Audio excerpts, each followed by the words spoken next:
where Allah subhanahu wa ta'ala Jalla Jalaluhu, Allah subhanahu wa ta'ala said, أعوذ بالله من الشيطان الرجيم بسم الله الرحمن الرحيم فلما جن عليه الليل رأى كوكبا قال هذا ربي فلما أفل قال لا أحب الآفلين.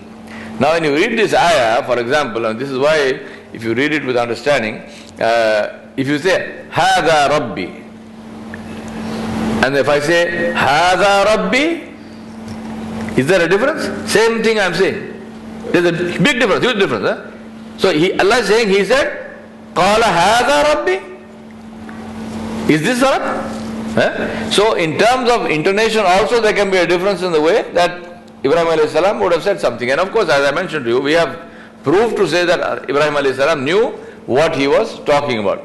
So Allah subhanahu wa ta'ala said here, فَلَمَّا جَنَّ عَلَيْهِ اللَّيْلُ رَأَى كَوْكَبًا قَالَ هَذَا رَبِّي فَلَمَّا أَفَلَ قَالَ لَا أُحِبُّ الْآفِلِينَ فَلَمَّا رَأَى الْقَمَرَ بَازِغًا قَالَ هَذَا رَبِّي فَلَمَّا أَفَلَ قَالَ لَئِن لَّمْ يَهْدِنِي رَبِّي لَأَكُونَنَّ مِنَ الْقَوْمِ الضَّالِّينَ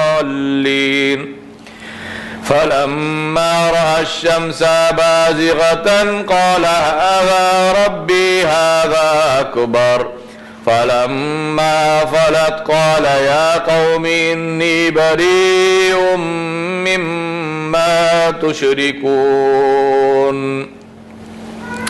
إِنِّي وَجَّهْتُ وَجْهِيَ لِلَّذِي فَطَرَ السَّمَاوَاتِ وَالْأَرْضِ حنيفا وما أنا من المشركين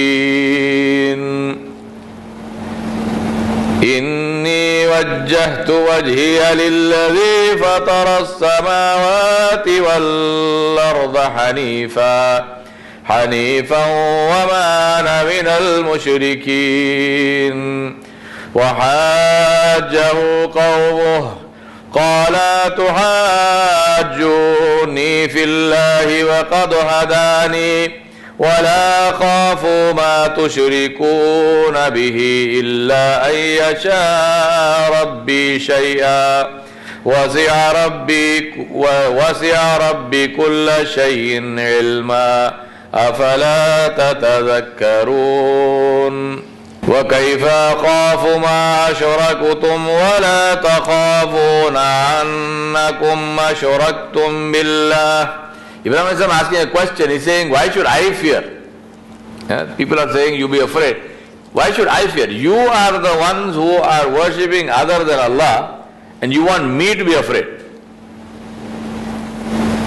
وَكَيْفَ أَخَافُ مَا أَشْرَكْتُمْ وَلَا تَخَافُونَ أَنَّكُمْ أَشْرَكْتُمْ بِاللَّهِ مَا لَمْ يُنَزِّلْ بِهِ عَلَيْكُمْ سُلْطَانًا فَأَيُّ الْفَرِيقَيْنِ أَحَقُّ بِالْأَمْنِ إِن كُنتُمْ تَعْلَمُونَ الَّذِينَ آمَنُوا وَلَمْ يَلْبِسُوا إِيمَانَهُمْ بِظُلْمٍ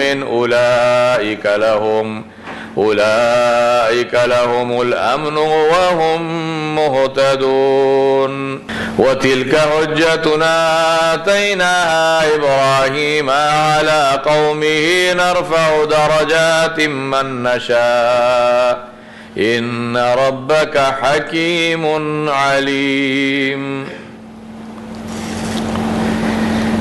So Ibrahim alayhi salam talked to his people and he mentioned what they were doing, and if we go back to those ayat, he said when Allah subhanahu wa ta'ala mentioned it, when the night covered him over with darkness, he saw a star and he said, this is my Rabb. But when it set, he said, I do not like those who set.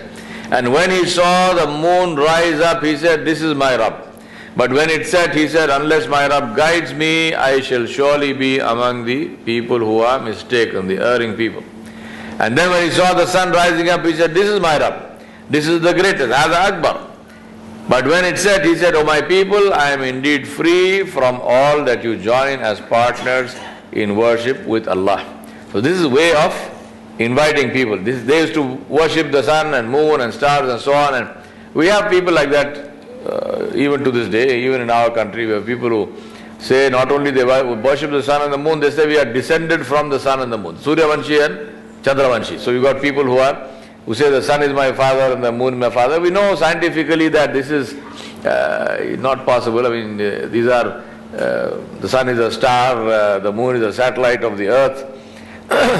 It's not, doesn't have children, and somebody can't be the child of the moon or the child of the sun. But people believe all this. I mean, this is part of their religious belief. So Ibrahim alayhi salam is challenging those beliefs with those people and saying, he is not directly attacking them. He is not saying that all of this is nonsense.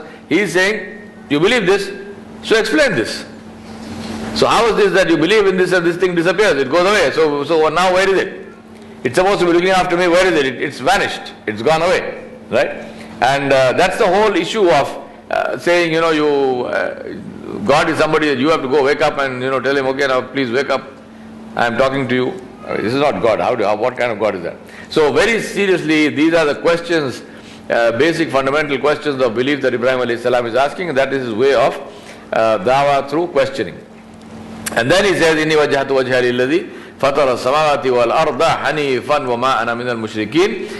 He said, verily, I have turned my face towards him, towards the one who has created the heavens and the earth. Hanifa, monotheism. I don't worship anyone other than Allah, and I am not of the mushrikun. I am not somebody who makes shirk. So this is, of course, we begin our salah also with this dua of Ibrahim alayhi salam. And then Allah subhanahu wa ta'ala said his people disputed with him. And so he said to them, do you dispute with me concerning Allah while he has guided me? He said, I do not fear those whom you associate with Allah in worship. So they said, be afraid of our gods. And Ibrahim alayhi salam said, no, I'm not afraid of your gods. Nothing can happen to me except when my Rabb wills. And my Rabb comprehends in his knowledge all things. Will you not remember? These are afala tadhakkarun, afala taqilun. These are all ways in the Quran where Allah subhanahu wa ta'ala is trying to tell people, will you not think, will you not reflect, don't you have understanding, don't you have sense? And then he said, how should I and why should I fear those whom you associate in worship with Allah? Because they cannot benefit you, they cannot harm you. Why should I fear them while you do not fear that you have joined in worship with Allah things for which He has not sent down to you any authority? He's saying that if anyone should fear, it should be you, because you are the ones who are doing something wrong. Why should I fear? I haven't done anything wrong. Now if you look at these, the whole point of learning from the Anbiya is to take what they did and their way of approach to life and apply it to ourselves. Today Muslims are living in fear. We are living in fear globally. Illa mashallah, of course, may Allah protect us from that and keep us away. But globally we are living in fear.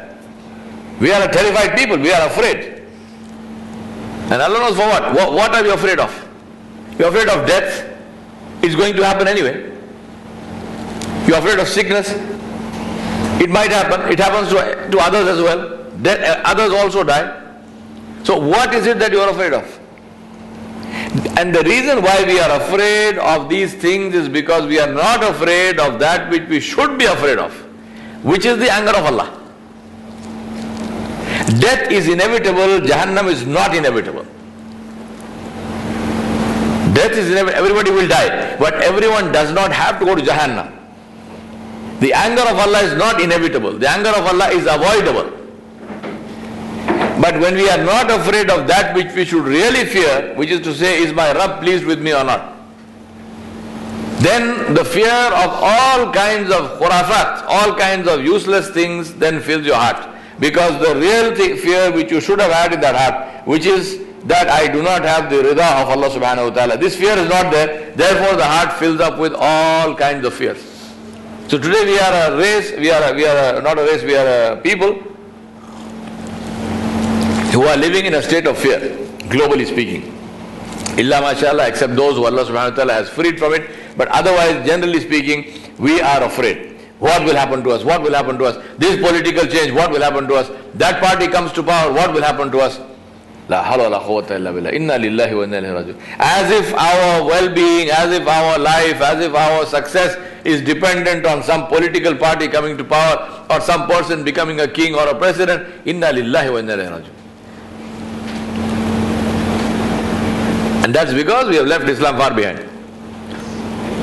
We don't learn from the kalam of Allah subhanahu wa ta'ala. We read the ayat of the Quran for sawab or for the tune of it or the fun of it, but we do not pay attention to the ayat of the Quran and we do not take lessons from the ayat of the Quran. Allah subhanahu wa ta'ala, I have mentioned this many times before, Allah did not put the stories of the Sahaba, Allah, not the Anbiya, Allah did not tell us the stories of the Anbiya for our entertainment. Allah subhanahu wa ta'ala told us the stories of the Anbiya for us to take lessons from, to learn from those stories. So the approach to life, what do we learn from Ibrahim alayhi salam story? We learn about the approach to life. Number one, be concerned about your spiritual welfare over and above every other concern. Number two, fear no one other than Allah. Free your heart of all fears. Fear only one thing, which is that my Rabb may not be pleased with me. Which brings us to the third thing, which is be concerned about only one thing, which is that my Rabb should be pleased with me. No concern for anything else. Only one thing, which is Allah should be pleased. Because obviously if Allah subhanahu wa ta'ala is pleased with you, then everything else will fall into place. Everything else will fall into place. If Allah subhanahu wa ta'ala is pleased with you, then He will accept your dua. If Allah is pleased with you, then the makhluk is pleased with you. If Allah is pleased with you, then the creation of Allah subhanahu wa ta'ala will be made subject to you and subservient to you. Allah subhanahu wa ta'ala said, خَلَقَ لَكُمْ مَا فِي السَّمَاوَاتِ وَمَا فِي الْأَرْضِ. I have created everything in the heavens and earth for you. So what's the problem? Allah said, I created this for you. But since we are disconnected with Allah subhanahu wa ta'ala, we think that that thing which is created for us is actually superior to us. We act as if we were created for that. Because we are disconnected with Allah subhanahu wa ta'ala Jalla Jalaluhu. So because we are disconnected with Allah, we treat the makhluk as if this makhluk rules us.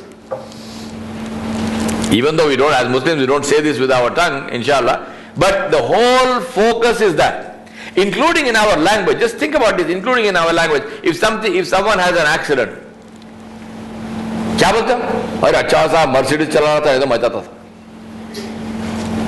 Yeah? The good thing he was in a Mercedes, otherwise he would have died. So the Mercedes saved him. No, I'm not saying the person saying that is a murtad or he's saying it because he has denied Allah. No. Spontaneous kalam, spontaneous speech tells us what is in the heart, inside. एकाएक जो जबान से निकलता, without thinking, instantly. One of my asatiza, one of my shuyukh used to say that if you want to know whether your heart is connected to Allah or not, think about, in those days I used to get these bad migraines. So he used to tell me, when you get a headache, what is the first thing that thought that comes in your mind? Allah or the medicine? No, he's not saying don't eat the medicine. To take medicine and so on. So what is, alhamdulillah, jaiz, you should do it. But he is, see, this is the beauty of teachers. Now he is taking this physical problem and using it to help me to understand my spiritual situation. So he says, when you get a headache, what is the first thought in your mind? पहला ख्याल क्या आता है आपको? अल्लाह याद आता है, गोली याद आती है. You think of Allah or you think of the medicine? And these are the lessons from the Anbiya. This is what the Anbiya did. And Ibrahim alayhi salam is saying that I should be afraid of what? You should be afraid because you are doing something that Allah has prohibited. He said, you are not afraid. You want me to be afraid. How is this possible? Why should this happen?